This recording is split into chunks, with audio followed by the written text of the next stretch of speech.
भगवान श्री कृष्ण के संदेश को आप तक पहुंचाना चाहता हूं। भगवान ये कहते हैं, अभ्यास योग युक्तेन चेतसा नान्यगामिना परमं पुरुषम दिव्यम याति पार्थ अनुचिंतयन। जो व्यक्ति निरंतर अभ्यास के द्वारा अपने मन को परमात्मा से जोड़े रखता है और मन को चित्त को कहीं जाने नहीं देता, ऐसा व्यक्ति ही परम प्रभु को प्राप्त होता है। नित्य निरंतर जिसका मन प्रभु के स्मरण में निमग्न है। मैं ये कहना चाहूँगा, सर्वत्र परमेश्वर है, उसका आनंद बिखरा हुआ है, उसका रस चारों तरफ है, उसका सौंदर्य चारों तरफ है, उसके नियम, उसकी व्यवस्थाएं, उसका प्रबंधन सर्वत्र है।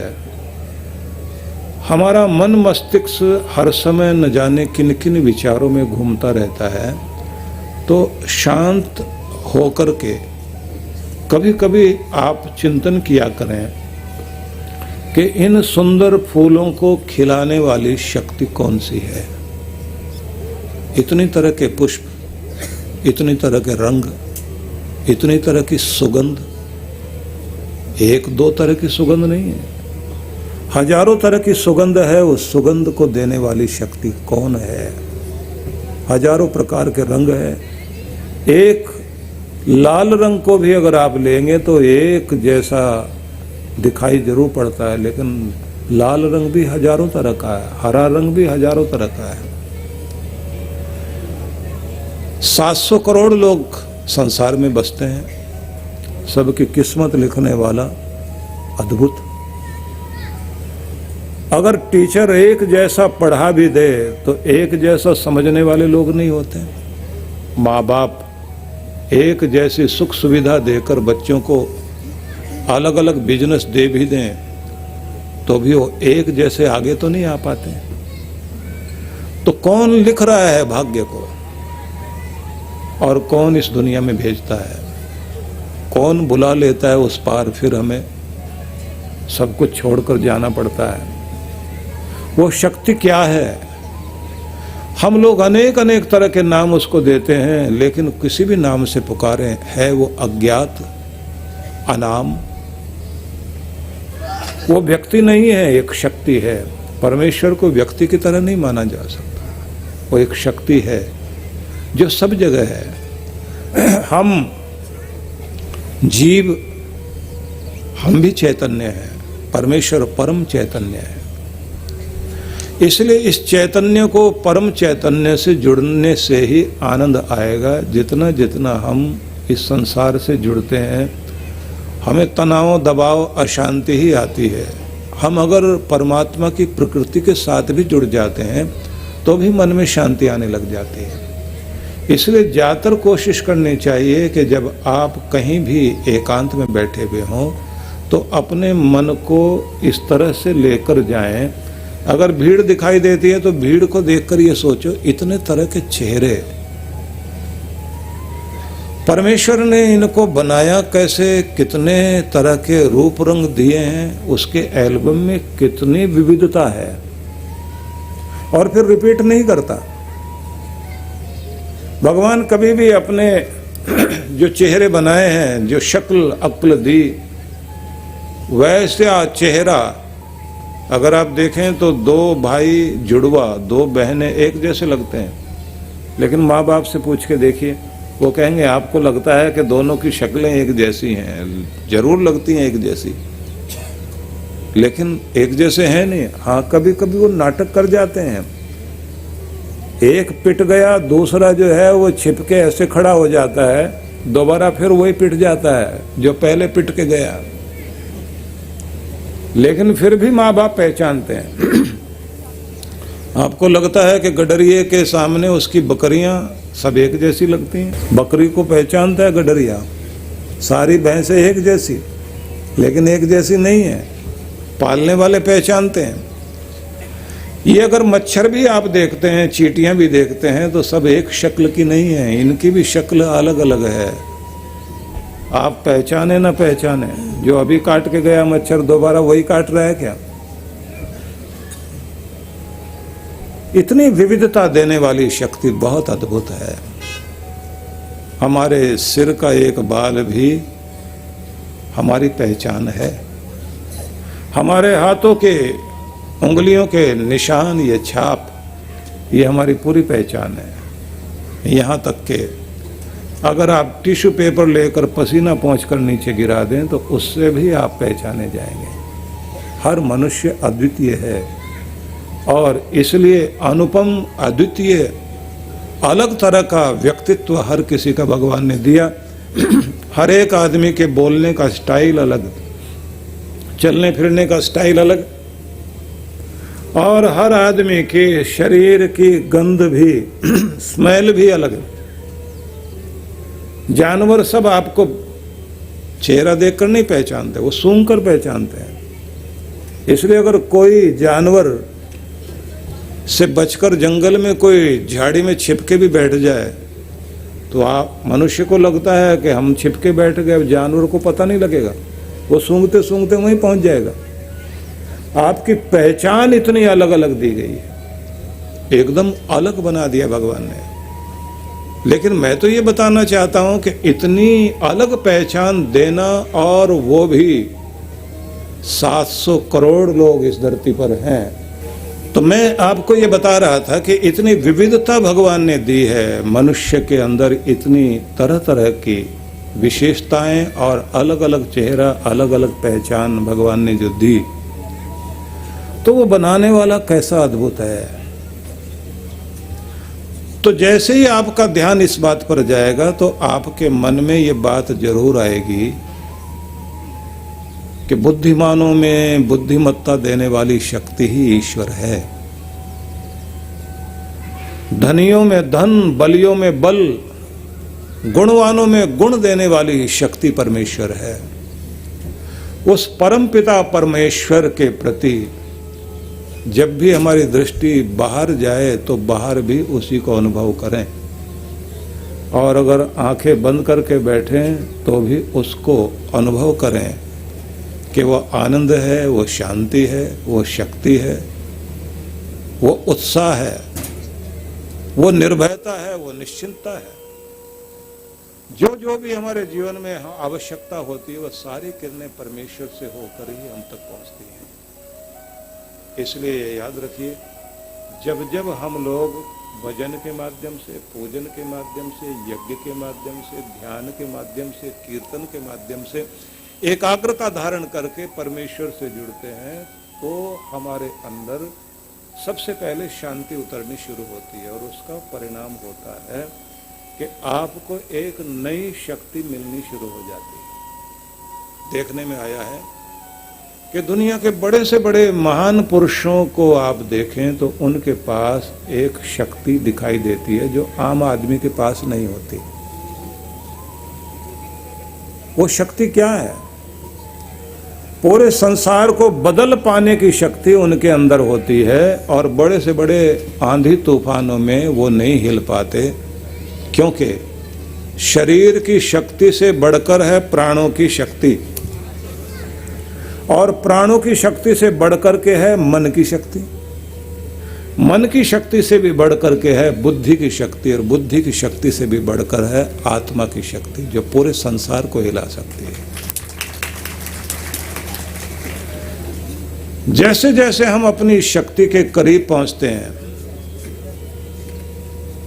हमारे अंदर एक आनंद, असीम आनंद बढ़ना शुरू हो जाता। अगर शरीर की शक्ति बढ़ानी हो तो व्यायाम करना, प्राण की शक्ति बढ़ानी है तो प्राणायाम करना, मन की शक्ति बढ़ानी है तो फिर एकाग्रता, कंसंट्रेशन पर ध्यान देना। जितनी एकाग्रता आपकी बढ़ेगी उतनी आपके मन की शक्ति बढ़ेगी, और जैसे ही आपकी एकाग्रता सिद्ध होने लग जाती है, आप आश्चर्य करोगे, एकाग्रता बढ़ते ही जो आप पाना चाहते हैं, ब्रह्मांड से आती हुई परमेश्वर की किरणें आपको वो सब देने को तत्पर हो जाती हैं। मैं उदाहरण देता हूं। कोई संगीतकार जब कोई नई धुन बनाता है, कुछ तो होते हैं जो नकल करके बनाते हैं, दूसरों के थोड़े बहुत पुरानी ट्यून पकड़ी, इधर उधर की जोड़ तोड़ के एक बना दी। लेकिन जिनके पास ओरिजिनल होता है वो कहां से आता है? और अगर उनके पास पहले से वो मौजूद होता तो वो पहले उस ट्यून को ले आते। आती कैसे है? जब व्यक्ति किसी मूड में बैठता है और मन एकाग्र होता है तो भावावेश में, भावातिरेक में आते ही साज को छेड़ता जाता है और गुनगुनाता जाता है और कोई एक ट्यून उतरती है उसके अंदर। जैसे वो दुनिया को भूल जाएगा, जैसे संसार को भुलाएगा, उसके अंदर अपने आप एक तरंग उत्पन्न होती है और उसी के साथ वॉइस रिकॉर्डर लेकर के उसे वो रिकॉर्ड कर लेता है। क्योंकि उसको भी ये पता नहीं होता है ये कितनी देर टिकेगी, ये तो बिजली की तरह कौन आती है एक। उसके बाद तुरंत उसे रिकॉर्ड करेगा और उसके बाद उस पर अभ्यास करके साज पर बैठाकर वो ट्यून बनाता है। चार्ली चैपलिन अपने साथ वॉइस रिकॉर्डर रखकर सोता था रात को सोते सोते अचानक वो कोई आइडिया आता था उसको और उसको उसी समय बोलकर रिकॉर्ड कर लेता था। उसको लगता था कि वक्त निकल गया कहीं तो ये आइडिया गया मेरे हाथ से, उसके ऊपर काम करता था वो। और जो मूक फिल्में पहले बनी और हंसने हंसाने के लिए उस व्यक्ति ने काम किया, पूरी दुनिया को चौंका दिया उसने। आपकी एकाग्रता बनती है तो परमात्मा आपके अंदर जिस चीज पर आप फोकस अपना बनाते हैं वही चीज आपको भगवान अपने खजाने से देना शुरू कर देता है। बस एकाग्रता बनाना सीख जाइए। दुनिया के महान साइंटिस्ट जितने भी हुए हैं उनकी सबसे बड़ी विशेषता थी उनकी एकाग्रता। एडिसन को लें, आइंस्टाइन के बारे में सोचिए, अद्भुत एकाग्रता थी। आइंस्टाइन जब जर्मनी से भागा, विचित्र बात थी क्योंकि पता लग गया था फौज पीछे है हिटलर की, उसको मरवा सकते हैं। तो घर से क्या उठाया जा सकता है? आदमी उस समय एक ही बात सोचता है, जो भी कोई नकदी और पैसा हो लेके भागो। ये आदमी अपने घर में गया और वायलिन लेकर के भागा। तो सबने पूछा ये क्या है? बोले यही है जो मूड बनाती है और जिससे मेरे अंदर मस्ती आती है। और आइंस्टाइन के अंदर जो है जो चीज़ जागती है वो इसी से जागती है। मैं मूड बना के और उसके बाद में फिर बैठा करता हूँ और फिर मेरी एकाग्रता मुझे वो देती है जिसके कारण आइंस्टाइन साइंटिस्ट दुनिया में जाना जाता है। अगर आप खोजना चाहते हो कुछ, बाहर मत खोजो, सब आपके अंदर है। ये आपका ध्यान और ये आपकी एकाग्रता ये आपको सब कुछ दे सकती है। लेकिन इधर लौटो तो सही। आप किसी भी फील्ड में काम करते हैं, आप अगर आर्किटेक्ट हैं तो गुस्ताव एफिल के बारे में सोचिए। फ्रांस का महान आर्किटेक्ट एक कोने में जंगल में प्रकृति के सुंदर वातावरण में बैठा हुआ अपने मूड में, और उसके मित्र उसको कह रहे हैं कि रचनाएं आपकी जो भी होती हैं सब नकल कर लेते हैं, कुछ ऐसा बनाओ दुनिया देखती रह जाए। तो कागज पर उसने कुछ बनाया और फिर जमीन पर उतरा वही, तो उसी के नाम से बन गया एफिल टावर। पूरे संसार के लिए एक आश्चर्य वाली चीज हो गई। अब फ्रांस में पेरिस में आप जाते हैं, एफिल टावर देखते हैं, चीज बनी हुई दिखाई देती है, लेकिन बनाने वाला आइडिया जिसके पास आया था उसको लोग भूल गए। लेकिन मैं कहता हूं चलो उसको भी याद कर लिया, लेकिन उस आइडिया को देने वाला कौन है? वो मालिक परमात्मा जो आपके अंदर उतरा करता है। धनियों के अंदर धन का आइडिया आता है, कहां से आता है? यहीं से आता है। किसी कवि के अंदर जो कविता के पहले पंक्तियां उतरती हैं ऐसे नहीं उतर जाती, बाद में तो जोड़ तोड़ तुकबंदी करता है। शुरुआत की जो पंक्तियां होती हैं ना, वो किसी मस्ती में बैठने के बाद और दुनिया को भुला देने के बाद, अंदर खो जाने के बाद फिर वो उतरा करता है आपके अंदर। और कभी कभी तो देखने में आया है कि जो परमात्मा के मस्ती में झूम गए उनके अंदर परमात्मा कुछ अलग तरह से प्रकट हो गया। गुरु नानक देव के अंदर से जो शब्द प्रकट हुए, नदी में डुबकी लगाकर 3 दिन की वो जो समाधि थी उनकी, और तट पर निकलकर आए, और उसके बाद जो उनके अंदर से बोल प्रकट हुए। कबीर को आप देखिए, अपने परमात्मा के सिमरन में जुड़े, और जुड़ने का परिणाम यह हुआ कि उनके अंदर से कवित प्रकट हो गई। गोरखनाथ अद्भुत, इतनी सारी चीजें संसार के लिए उन्होंने दी। गगन मंडल में गायें भी आई, कागज दही जमाया, छाछ तो पंडित पी गए, सिद्धा माखन खाया। गोरखनाथ बोल रहे हैं, वही जिनकी पंक्तियां आप लोग बार बार दोहराते हैं, हसीबा खेलीबा धरीबा ध्यानम। वो कह रहे हैं गगन मंडल, ये जो आपका ब्रह्मरंध्र है, साधना करते करते आपकी ऊर्जा यहां तक पहुंच गई और परमात्मा का अमृत अंदर बरस गया। गगन मंडल में गाय भी आई, कागज दही जमाया, जो कुछ अंदर उतरा था वो कागज पर लिख दिया गया। मीरा गाती रही, लोग लिखते रहे, पुरंदर दास गाते रहे, लोग लिखते रहे। 2000 गीत पुरंदर दास ने लिख दिए। और लिख क्या रहे थे? 2 हाथ वाले इंसान, देने वाले मालिक के 2 हाथ नहीं 1000 हाथ हैं। जब वो देने पर उतरेगा तो तुझ 2 हाथ वाले के पास संभल भी नहीं पाएगा, इतना दे देगा तुम्हें। लेकिन उसके देवे को अहंकार, उसके देवे को पाकर अहंकार मत करना, क्योंकि जब वो छीनने पर आता है तब भी वो 1000 हाथ से छीन लिया करता है। इसलिए सिर झुका, प्रणाम कर उसे, प्यार भी कर और डर भी सही, क्योंकि बहुत प्रबल शक्ति है वो। पुरंदरदास गाते रहे और अंदर से निकलता रहा, लिखने वाले लिखते रहे। और कहते हैं दक्षिण भारत के महान संत हुए पुरंदरदास।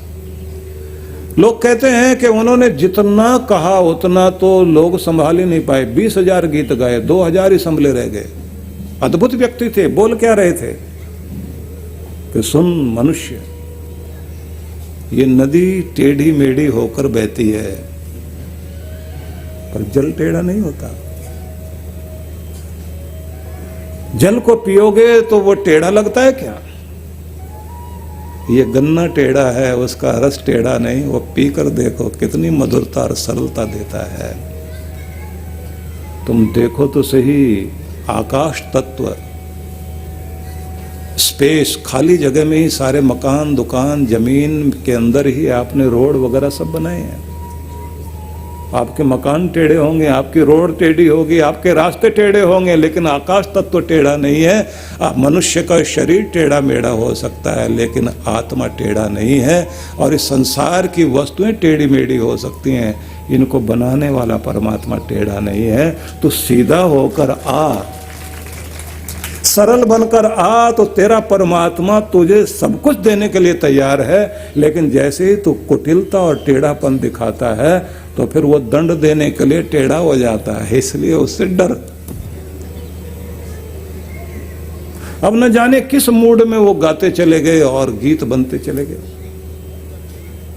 वो कहां से प्रकट हुए? मीरा गाती रही, लिखने वाले लिखते रहे साथ साथ। चाहे रैदास हो, अपने मूड में बैठे बैठे अपना काम करते करते बोल रहे हैं, बहुत जन्म बिछड़े हो माधव, ये जन्म तुम्हारे लेखे। न जाने किस जन्म में मैं तुमसे बिछड़ गया था मेरे माधव, मेरे गोविंद। अब इस जन्म में फिर तेरी याद आई है, ये जन्म तुम्हारे लेके। अब ये जन्म मैंने आपके अर्पित किया, अब ये दुनिया के लिए नहीं है। कैसे अंदर प्रकट होता रहा। इसलिए ध्यान रख लीजिए कि जब आप जुड़ जाते हैं परमात्मा से, किसी भी तरह से एकाग्रता धारण करते हैं, तो संसार से संबंध कट जाता है और करतार से संबंध जुड़ जाता है। और जैसे ही उससे संबंध जुड़ता है वैसे ही आपके अंदर वो सब प्रकट होने लग जाता है जो आपकी कामनाएं होती हैं। जहां आपका मन टिका हुआ होता है वो देने लग जाता है। इसलिए बाहर कुछ भी नहीं है, जो मिलेगा खजाना अंदर ही है और देने वाला आपके अंदर ही बैठा हुआ है। इसलिए परमात्मा को बहुत बहुत तरह के नामों से पुकारते हैं। जब हम कहते हैं गोविंद तो उसका मतलब होता है अंतर्यामी परमात्मा। जब हम कहते हैं दुर्गा तो उसका मतलब होता है दुर्गा दुर्गति नाशिनी। जब हम उसे कहते हैं राम तो उसका मतलब है कि जो कण कण में रमा हुआ है और जिसका नाम आराम देता है। और जब हम कहते हैं विष्णु तो उसकी एक परिभाषा संस्कृत में है विवेष्टि व्यापनोति चराचरम जगत। यह से विष्णु जो समस्त जगत में व्याप्त होकर सबका पालन पोषण करता है, उस शक्ति का नाम है विष्णु। और जब हम शंकर कहते हैं तो उसका मतलब होता है जो कल्याण करने वाला है। और जैसे हम उसको कहते हैं शिव तो कहा जाता है कि उसका मतलब होता है कि जो केवल केवल भला ही करता है, शुभ ही करता है, जो अशुभता को हर लेता है, दुखों को छीन लेता है, ऐसे प्यारे परमेश्वर को हम शिव के नाम से पुकारते हैं। तो इसलिए वो शिव है और अद्भुत है उसका रूप। भगवान शिव का ध्यान करेंगे आप तो आप उनके उस स्वरूप को याद कीजिए कि जब सारा देवमंडल अमृत प्राप्ति के लिए छीना झपटी कर रहा है और पी भी गए देव। अमृत पीने वाले सब देव कहलाए ना। लेकिन जिसने सबके हिस्से की पीड़ा को पी लिया और गले को नीला बना लिया, नीलकंठ हो गए, वो सबकी पीड़ा पीने वाले देव नहीं कहलाए, देवों के भी देव महादेव कहलाए। कहते हैं घर के अंदर अगर कोई व्यक्ति घर की पीड़ा को पीकर अपने घर को टूटने नहीं दे और एक बना करके रखे तो भले ही घर में सबसे छोटा हो, लेकिन वो छोटा नहीं रहता, वो सबसे बड़ा हो जाता है। इसलिए ये याद रख लीजिए, पीड़ा पीने वाला, दुख हरने वाला जो स्वरूप है उसी का नाम है शिव। और ये बात मुझे अच्छी लगती है जो मैं आपको भी कहना चाहता हूँ कि शिव भगवान ने विष पिया, नीलकंठ कहलाए। तो आप लोग सोचते होंगे कि उन्होंने कंठ में ही रखा सारा विष, नीचे नहीं जाने दिया और उगला भी नहीं। क्यों? नीचे जाता तो काम खराब करता, उगलते तो दुनिया का काम खराब करता, गले में रख लिया। तो इसका मतलब क्या हुआ कि दुनिया की कड़वी बातें दिल में लगाने के लिए नहीं है, गले में ही रख लो और उगल भी मत देना। दिल में लगा लिया तो जीना मुश्किल हो जाएगा, उगल दिया तो फिर दुनिया खराब हो जाएगी। अच्छा यही है, दिल से मत लगाओ, बोलो, आगे बढ़ो। किया गया है तो अलग अलग नामों से जब भी हम पुकारते हैं उस पुकार में हमारी प्रार्थना जुड़ जानी चाहिए। प्रार्थना जब आप लोग करते हैं तो फिर आपको ध्यान आता है कि हम बांके बिहारी को याद कर रहे हैं तो वृंदावन याद आने लग जाता है, द्वारकाधीश को याद कर रहे हैं तो द्वारिका याद आने लग जाता है। मैं ये निवेदन करूंगा, आदि शंकराचार्य ने एक बड़ा सुंदर रूप दिया था कि अगर आपका ध्यान भगवान का जाप करते करते टिकता ना हो तो फिर एक काम करना, मानसिक जाप और मनसा परिक्रमा करना। अपने मन को वहां लेकर जाओ जो आपका तीर्थ स्थल है। तो तीर्थ स्थल जैसे आप लेकर जाते हैं बद्रीनाथ या द्वारका। बद्रीनाथ आप अपना ध्यान लेकर के गए तो ऊंचे ऊंचे पहाड़ों के बीच से चलते चलते टेढ़े मेढ़े घुमावदार रास्तों के साथ साथ अलकनंदा के तट पर आप वहां पर पहुंच गए जहां भगवान बद्रीनाथ का मंदिर है। तो आप बैठे घर में ही हैं, जैसे आप यहीं हैं, तो यहीं बैठे बैठे थोड़ी देर के लिए आप ये समझ लीजिए कि बद्रीनाथ के दर्शन करके आते हैं। तो कैसे करेंगे? यहाँ से मान लीजिए आप ऋषिकेश चले गए, ऋषिकेश से आप चलते चलते अपनी गाड़ी के सहारे गाड़ी में बैठे हुए हैं और सर्पाकार सड़कों से चलते चलते चलते चलते आप जा रहे हैं। ठंडी हवाएं आपको छू रही हैं, हरियाली का वातावरण है पूरा पूरा। ऊंचे ऊंचे पहाड़ों के बीच से होकर के आप कहीं से झरने बहते हुए दिखाई देते हैं और फिर आप सोचते हैं मेरे प्रभु कहाँ इतने दूर डेरा जमाया आपने आकर। और फिर लगता है पहाड़ कहीं खत्म होंगे नहीं और अलकनंदा के तट पर पहुंच करके आपने भगवान विष्णु मंदिर सामने देखा और वहीं आपने हाथ मुंह धोने के बाद में अपने पांव धोए। अब आप उस मंदिर में प्रवेश करने के लिए जा रहे हैं, तो जैसे प्रवेश करने के लिए जाएंगे तो पहली सीढ़ी को आप हाथ से छूकर माथे पर हाथ लगाते हैं और आप कहते हैं कि प्रभु इस पृथ्वी का जीव आपके दर्शन करने के लिए आए। तो आप जैसे जैसे वहां सीढ़ियां चढ़ते जाते हैं आप भाव विभोर होते होते मंदिर के अंदर पहुंचते हैं, मत्था टेकते हैं और जैसे ही सामने चले जाते हैं तो ये अपनी एक कल्पना करना कि जैसे आप गए हैं आप अकेले ही हैं और वहां कोई और नहीं। तो आप जो भी दिल की बातें हैं वो कहना चाहते हैं, लेकिन उससे पहले आपके मन में आता मैं पूजन कर लूं। तो पूजन करने के लिए आपके मन में भाव आता है कि करूं तो कैसे करूं, मुझे तो कुछ समझ में भी नहीं आता।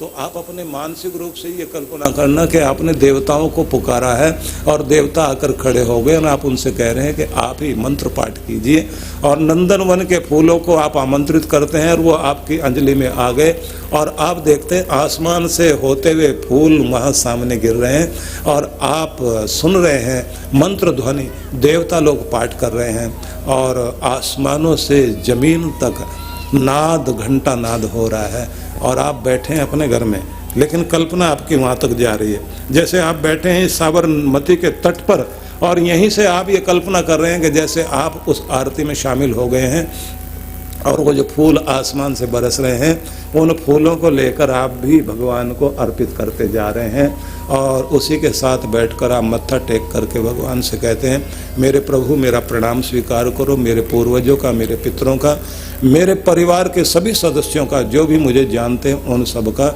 इस पृथ्वी लोक के सभी मनुष्यों की तरफ से मैं आपको प्रणाम करता हूँ।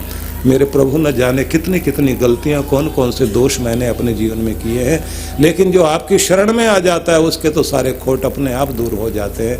भगवान मेरी सारी गलतियों को माफ़ करना और मेरे जीवन में अपनी कृपा का प्रसाद देना जिससे मैं अपने इस जीवन को सफल बना लूं। आपको बारंबार प्रणाम करता हूं। तो आप प्रणाम कर रहे हैं और आप ये अनुभव करना कि मन आपका जब बुराई की तरफ जा सकता है, दुश्मनी सोच सकता है, घृणा बना सकता है, तो ये मन ही तो है जो भगवान के दरवाजे तक भी जा सकता है। इसको आप परिक्रमा करो, पहुँचो वहाँ और दर्शन करके आओ। तो रोज जब मन नहीं लगे तो परिक्रमा करके आओ, भगवान के दर्शन करो और जब दर्शन करके आते हो तो उसका आनंद ही कुछ और होगा।